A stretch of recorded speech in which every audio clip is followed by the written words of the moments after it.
আসসালামু আলাইকুম গাইস, বরাবরের মতো আমি সোহাগ আছি আপনাদের সাথে। আজকে একটি নতুন ভিডিও নিয়ে আপনাদের সামনে হাজির হয়েছি। তো আজকের এই ভিডিওটিতে আপনাদের আমি দেখাবো যারা নতুন ব্রিলিয়ান্ট অ্যাপস থেকে একটা অ্যাকাউন্ট খুলছেন। তো নতুন এই অ্যাকাউন্টটি থেকে আপনি কল করতে গেলে দেখা যায় আপনি কল করতে পারছেন না, অথবা আপনি যদি ব্যালেন্স সেট করতে চান তাহলে দেখা যায় ব্যালেন্স সেট করতে পারছেন না। তো এর একটাই কারণ, তা হলো আপনার অ্যাকাউন্টটি ভেরিফিকেশন করা হয়নি। তো আজকের এই ভিডিওতে আপনাদের আমি দেখাবো যে আপনি কিভাবে আপনার এই আপনার অ্যাকাউন্টটি কিভাবে আপনি ভেরিফিকেশন করতে পারবেন, আপনাদের ডকুমেন্ট অ্যাড করতে পারবেন। তো সেই সমস্ত গাইডলাইন নিয়ে আজকের এই ভিডিওতে আপনাদের আমি দেখানোর চেষ্টা করব।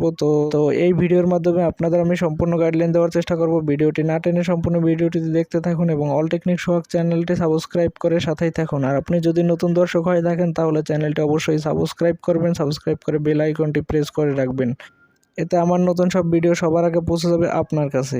তো গাইস, ভিডিওটি বুঝতে যদি কোনো প্রবলেম হয় তাহলে আমাদের কমেন্ট বক্সে একটি কমেন্ট করে ফেলবেন। তো কমেন্ট করলে আমরা অবশ্যই উত্তর করার চেষ্টা করব। তো চলুন গাইস, ভিডিওটি শুরু করা যাক।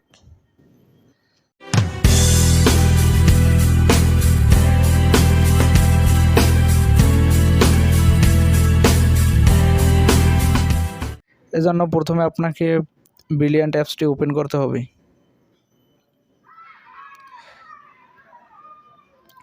ব্রিলিয়ান্ট অ্যাপসটি ওপেন করার পরে এরপরে এই যে দেখতে পাচ্ছেন একবারে ডান পাশে কর্নারে উপরে একটা সেটিং আইকন আছে। তো সেটিং আইকনের উপরে ক্লিক করবেন। ক্লিক করার পরে আপনি যে নাম দিয়ে আইডিটা খুলেছেন তো সেখানে ক্লিক করবেন। দেখতে পাচ্ছেন সোহাগ ইসলাম লেখা একটা আমার যে আইডিটা আছে এটার উপরে ক্লিক করলাম। এটার উপরে ক্লিক করার পরে যে দেখতে পাচ্ছেন নিচে আপনার যদি অ্যাকাউন্টটা ভেরিফিকেশন করা না থাকে তাহলে অবশ্যই এখানে অ্যাড ডকুমেন্ট লেখা থাকবে। তো লাল রেড কালার একটা add document waiting for submission লেখা থাকবে। তো এখানে এটার উপরে ক্লিক করবেন।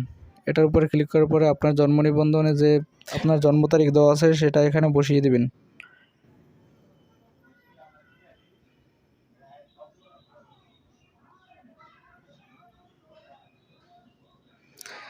এখানে বসিয়ে দেওয়ার পরে আপনার জাতীয় পরিচয়পত্র নাম্বার লেখা যে একটা অপশন আছে, এখানে এই খালি বক্সে আপনার জাতীয় পরিচয়পত্রের যে সিরিয়াল নাম্বারটা আছে এই সিরিয়াল নাম্বারটা এখানে বসিয়ে দিবেন। তো এখানে জাতীয় পরিচয়পত্র নাম্বারটা বসিয়ে দেওয়ার পরে এখানে আপনার যে জাতীয় পরিচয়পত্র আছে এই জাতীয় পরিচয়পত্রের সামনের যে ফ্রন্ট সাইডের যে ছবিটা আছে এই ছবিটা এখানে ফ্রন্ট সাইডের ছবিটা তুলে তারপরে এখানে আপনার আপলোড করতে হবে। তো এখানে প্লাস চিহ্নতে দিয়ে তারপর আপনার আমার জাতীয় পরিচয়পত্রের যে ফ্রন্ট সাইডের ছবিটা আছে এখানে দেওয়ার পরে আবার পিছনের ব্যাক সাইডের যে জাতীয় পরিচয়পত্রের ছবিটা আছে তো সেটা এখানে দিতে হবে। তো সেটা আমি দিয়ে দিলাম। এরপরে সেটা আমি দিয়ে দিছি। এরপরে যে সাবমিট লেখা নিচে একটা বাটন দেখতে পাচ্ছেন, এই সাবমিট লেখা বাটনে ক্লিক করবেন। তো আপনারা এখানে আপনাদের এনআইডি কার্ডের সামনের ফ্রন্ট সাইডের যে ছবিটা আছে ফ্রন্ট সাইডের ছবিটা দিয়ে দেবেন এবং ব্যাক সাইডের ছবিটা দিয়ে দেবেন। ছবিটা দেওয়ার পরে এই যে সাবমিট লেখা একটা অপশন আছে, এই সাবমিট লেখা অপশনটা একটা ক্লিক করবেন।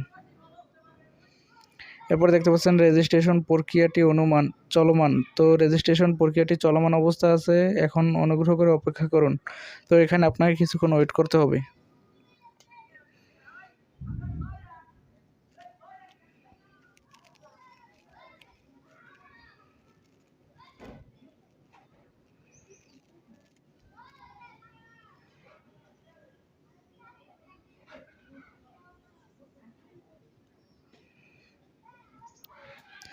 এই যে দেখতে পাচ্ছেন আমাদের ব্রিলিয়ান্ট রেজিস্ট্রেশন সম্পন্ন হয়েছে একটা লেখা আসছে। তো এখানে আপনার এনআইডি কার্ডের যে তথ্য আছে এই তথ্যটা দেওয়ার পরে এরকম একটা অপশন আসবে, ব্রিলিয়ান্ট রেজিস্ট্রেশন সম্পন্ন হয়েছে। তো দেখতে পাচ্ছেন এখন আমরা ব্যাকে আসলাম। তারপরে দেখতে পাচ্ছেন এখানে অ্যাড ডকুমেন্ট অ্যাকসেপ্টেড লেখা আসছে। তো এখানে এখন কিন্তু আর রেড কালার অ্যাড ডকুমেন্ট লেখা কোনো অপশন নাই।